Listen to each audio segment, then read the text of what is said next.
여러분 안녕하세요. 예일교회 문은성 목사입니다. 저는 오늘 시편 139편 1절로 4절의 말씀을 통하여 다윗의 4대 고백이라는 제목으로 은혜를 나누고자 합니다. 그러면 다윗이 첫 번째 한 고백은 무엇입니까? 첫째, 다윗은 감찰하시는 하나님이라고 고백을 했습니다. 다윗은 하나님이 자신의 심장과 폐부까지 살피심으로 죄악을 품을 수 없다는 정신으로 살았습니다. 그래서 그는 시편 139편 1절에서 여호와는 자신을 살피시는 하나님이라고 고백을 했습니다. 이 살핀다는 단어는 감찰로도 사용되어지는 단어인데 이 말은 원래 물줄기나 금속을 찾기 위하여 땅을 파거나 뚫는 것을 가리킬 때 사용되는 말이었습니다. 영적인 의미로는 하나님께서 땅을 파헤치고 땅 속에 있는 것을 드러내듯이 인생의 마음을 자세하게 정확하게 살펴보신다는 뜻입니다.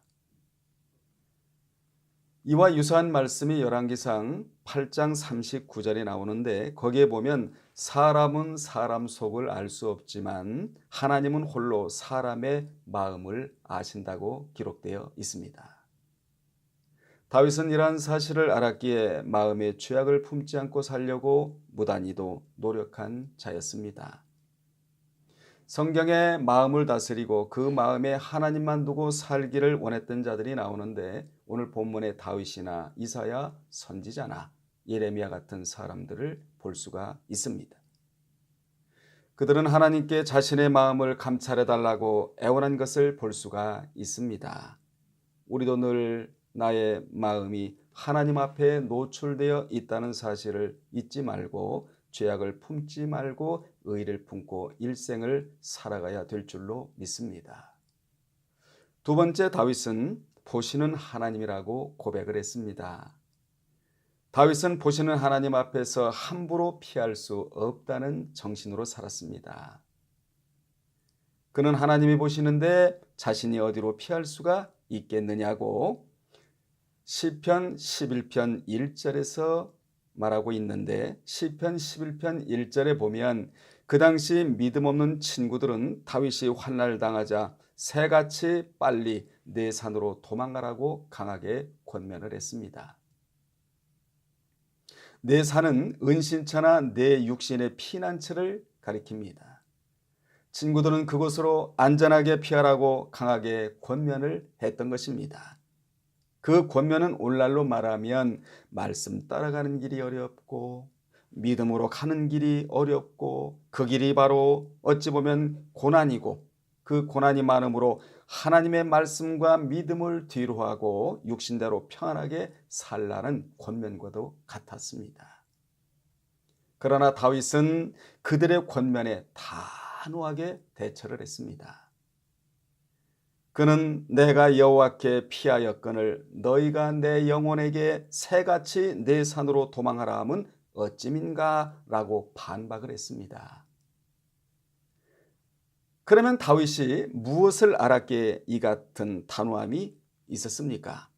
다윗은 진정한 피난처는 세상이 아닌 하나님의 품 안이라는 것을 알았습니다. 그래서 그는 시편 139편 7절에서 이 세상에서 가장 무서운 말과 이 세상에서 가장 좋은 말을 동시에 표현했는데 이 세상에서 가장 무서운 말은 내가 주의 영을 떠나입니다. 우리 인생은 하나님을 떠나서는 살아갈 수가 없습니다.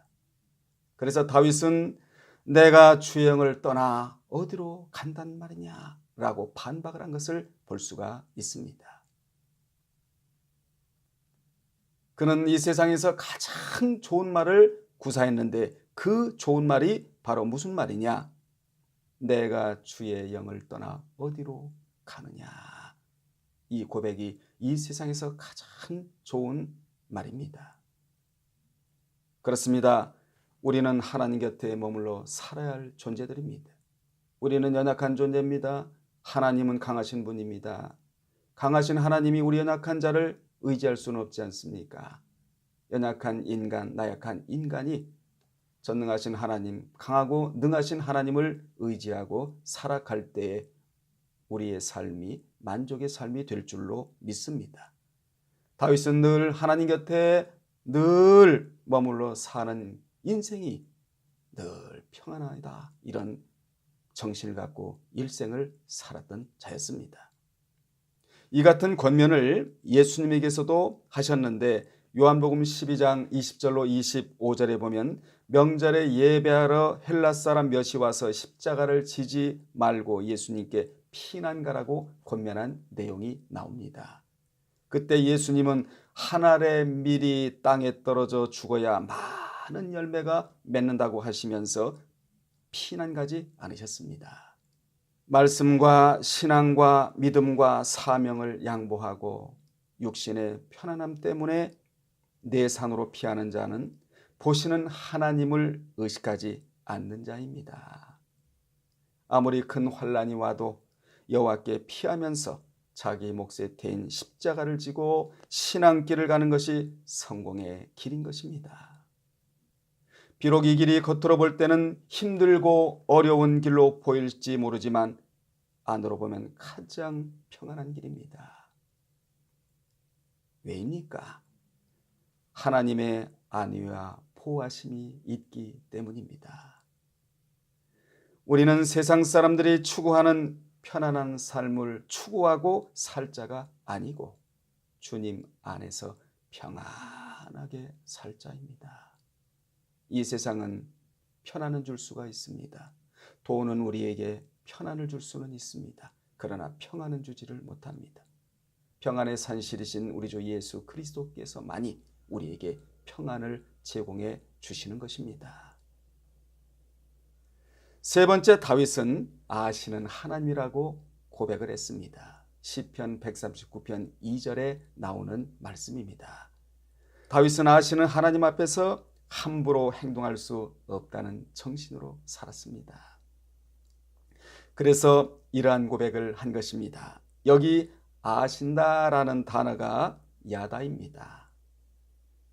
이 야다는 자세히 조사의 결과 하나님은 우리의 모든 것을 아신다는 뜻입니다.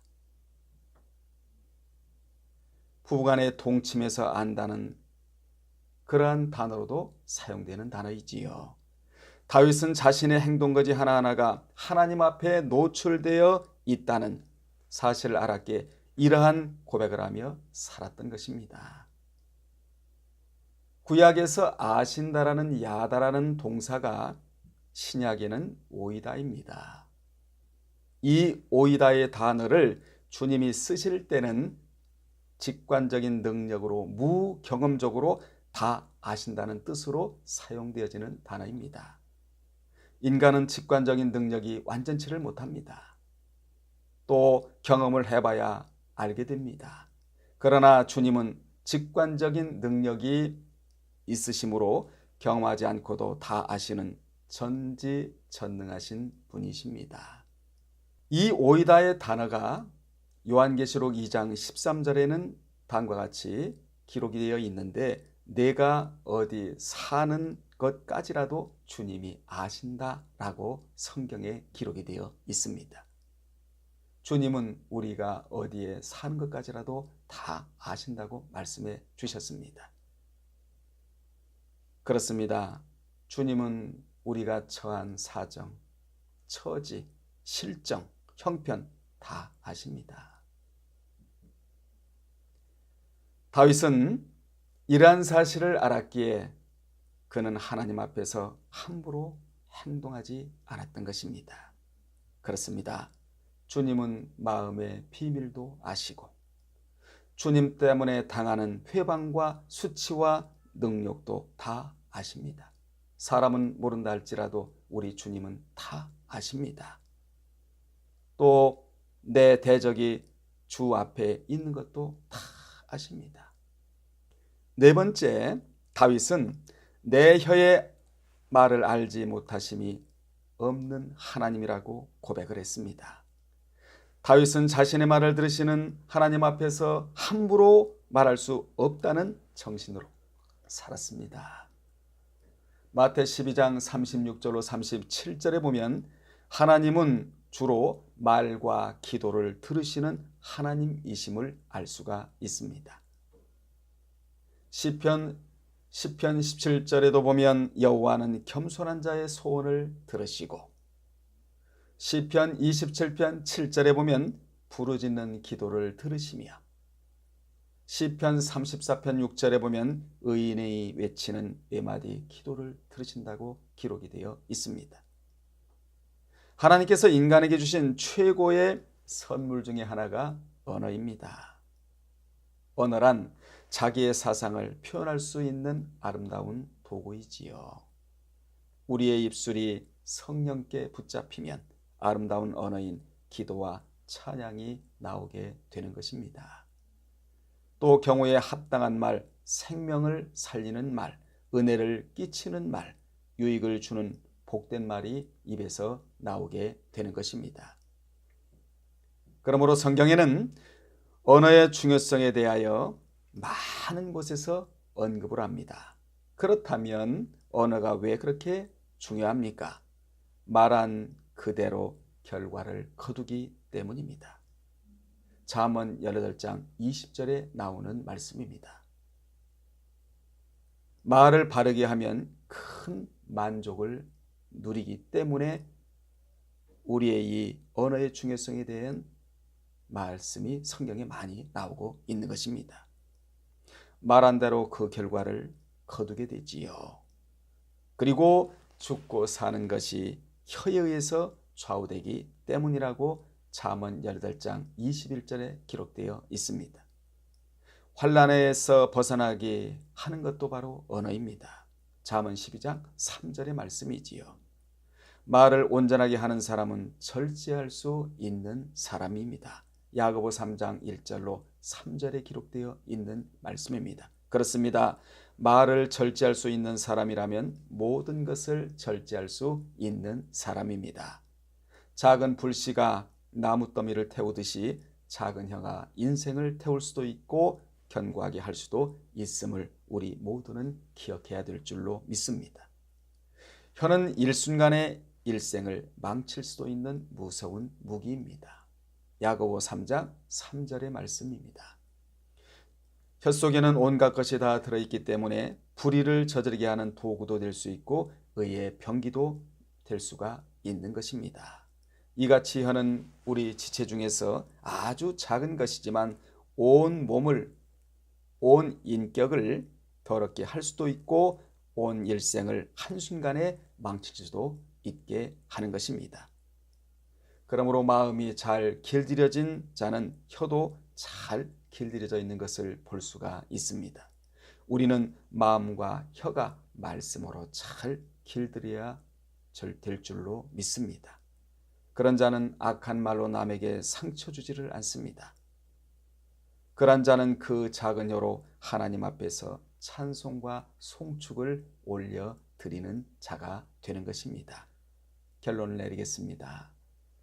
다윗은 이 4가지 고백을 했는데 이것은 바로 그의 신앙의 점검표와도 같았습니다. 그의 이 4가지 고백이 그의 마음에 죄악을 품지 않게 했고 하나님 앞에서 함부로 피하지도 않게 했으며 하나님 앞에서 함부로 행동하지도 않게 했고 하나님 앞에서 함부로 말하지도 않게 했습니다. 더 나아가 이 4가지 고백이 그를 성군으로 만들었고 속화를 방지하게 했으며 하나님을 높이고 하나님을 찬양하고 하나님을 송축하는 길을 가게 했던 것입니다. 이 고백이 바로 저와 여러분의 고백이 되었으면 좋겠습니다. 다음 시간에 또 뵙겠습니다. 여러분 평안하세요.